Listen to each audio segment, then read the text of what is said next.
ये दलील तो जरूर सुनी होगी कि किसी की भलाई के लिए थोड़ा बहुत झूठ बोल देना कोई बुरी बात नहीं है। लेकिन आज हम बात करेंगे कि बापू ने इस दलील को किस तरह से खारिज किया है। जी हाँ दोस्तों, आज हम बात करेंगे बापू की पुस्तक मंगल प्रभात के बारे में। मंगल प्रभात बापू की ऐसी पुस्तक है जिसमें बापू द्वारा सुझाए गए 11 व्रतों के बारे में उनके विचारों को शामिल किया गया है। बापू 1930 में यरवड़ा जेल में थे।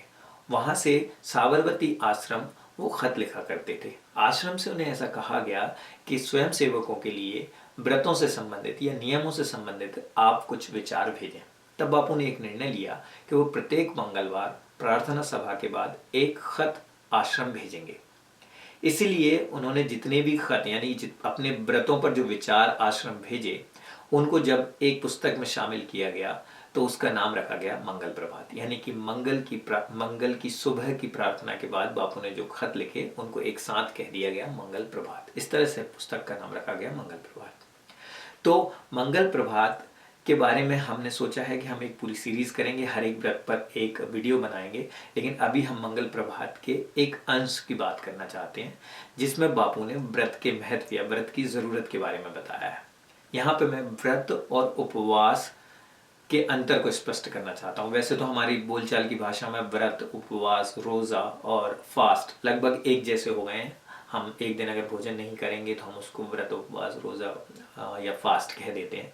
लेकिन व्रत का अर्थ अलग है। ये आप शायद जानते भी होंगे कि व्रत का अर्थ है संकल्प। और बापू ने संकल्पों की ही बात की है, ऐसे व्रतों की बात की है, ऐसे नियमों की बात की है, ऐसे संकल्पों की बात की है जो आत्मशुद्धि के लिए या अपने जीवन को एक दिशा देने के लिए आप लेते हैं या रखते हैं।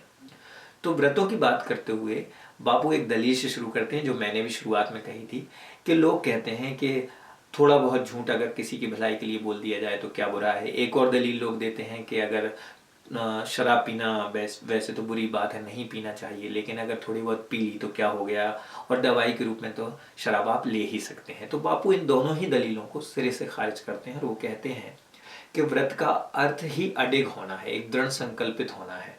तो आप थोड़ा बहुत झूठ कैसे बोल सकते हैं। उनका कहना है कि सत्यवादी को कभी भी विचार नहीं लाना चाहिए मन में कि सत्य बोलने से यानी सच से किसी का नुकसान भी हो सकता है, क्योंकि ये असंभव है। सत्य से कभी भी किसी का नुकसान नहीं होता है, झूठ से अवश्य ही लोगों का नुकसान होता है।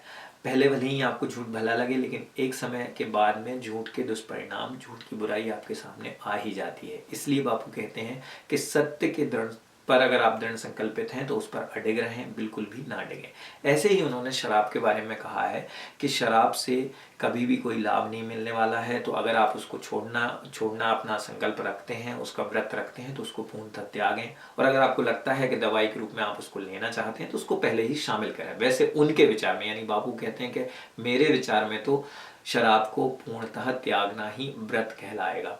और वो तो यहाँ तक कह देते हैं कि अगर मान लीजिए दवाई के रूप में आप शराब लेते नहीं हो, यानी अगर दवाई में शराब है और आप उसको त्यागते हो और उस कारण से आपकी मृत्यु भी हो जाती है तो आपको स्वीकार करना चाहिए, क्योंकि ये एक ऐसा आदर्श होगा जो कि शराब की लत जिनमें है उनको शराब छोड़ने में बहुत ही मददगार होगा। उनको ये देख कर, उनको ये आदर्श को सामने रखकर शराब छोड़ने में काफ़ी मदद मिलेगी, वो ये कहते हैं।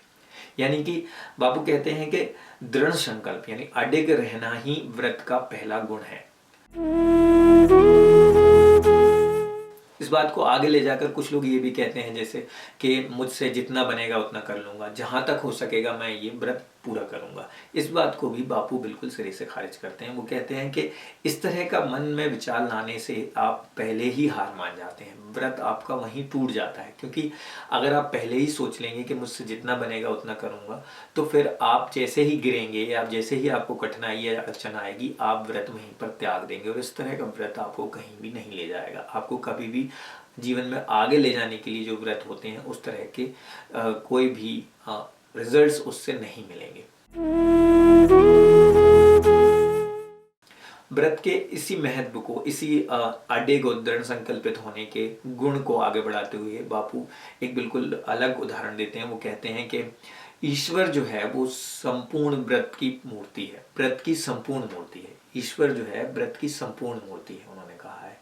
यानी कि ईश्वर के जो नियम हैं, ईश्वर के, खुदा के, ऊपर वाले के जिसको भी आप मानते हैं, उसके जो नियम हैं वो बिल्कुल निश्चित हैं, उनमें कोई भी परिवर्तन नहीं होता।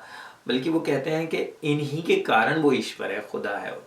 क्योंकि अगर उसमें जरा भी परिवर्तन आता है, अगर उनके नियम में जरा भी परिवर्तन आता है, तो आप उसे ईश्वर का दर्जा नहीं देंगे। तो ईश्वर ईश्वर इसलिए है क्योंकि वो निश्चित है, उसके कुछ नियम हैं वो निश्चित हैं, उसमें कोई परिवर्तन नहीं है। अडिग होना ही उसका सबसे बड़ा गुण है। तो उसके लिए वो एक और उदाहरण देते हैं प्रकृति से लेकर सूरज का।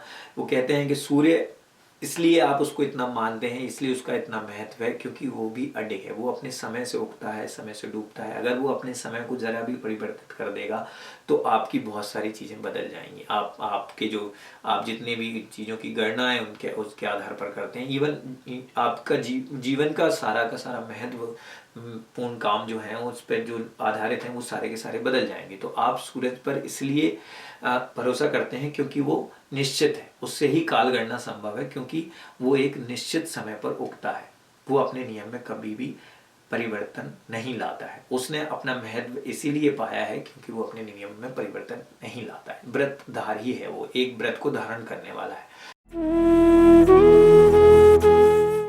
तो मैं इतना ही कहूँगा कि बापू ने व्रतों की ज़रूरत और महत्व को बताते हुए पुस्तक की बिल्कुल शुरुआत में भी कहा है कि आत्मा का जो धर्म है वो अज्ञान या किसी अन्य कारण से वो छोड़ देती है। तो उसको वापस लाने के लिए, उस धर्म को वापस पकड़ने के लिए, उस रास्ते पर आने के लिए हमें व्रत की ज़रूरत होती है। यहाँ पे एक और चीज़ मैं स्पष्ट कर दूं कि व्रत और उपवास का फर्क जो मैंने पहले भी बताया कि व्रत जो है वो संकल्प है, उपवास का अर्थ है ईश्वर के सानिध्य में रहना, उसके निकट रहना, उसके लिए अपन भोजन का त्याग करते हैं, गलत चीज़ों का त्याग करते हैं और एक एक जोन में रहते हैं जहाँ पे हम ईश्वर की प्रार्थना में लीन रह सकें। लेकिन व्रत का अर्थ है संकल्प, जो कि आपके जीवन को एक अनुशासन देता है, जीवन के विकास के लिए महत्वपूर्ण है। ये भी आपको अंततः ईश्वर की तरफ ले जाता है, लेकिन ये एक संकल्प है, ये एक दिन की बात नहीं है, जीवन भर के संकल्प की बात है।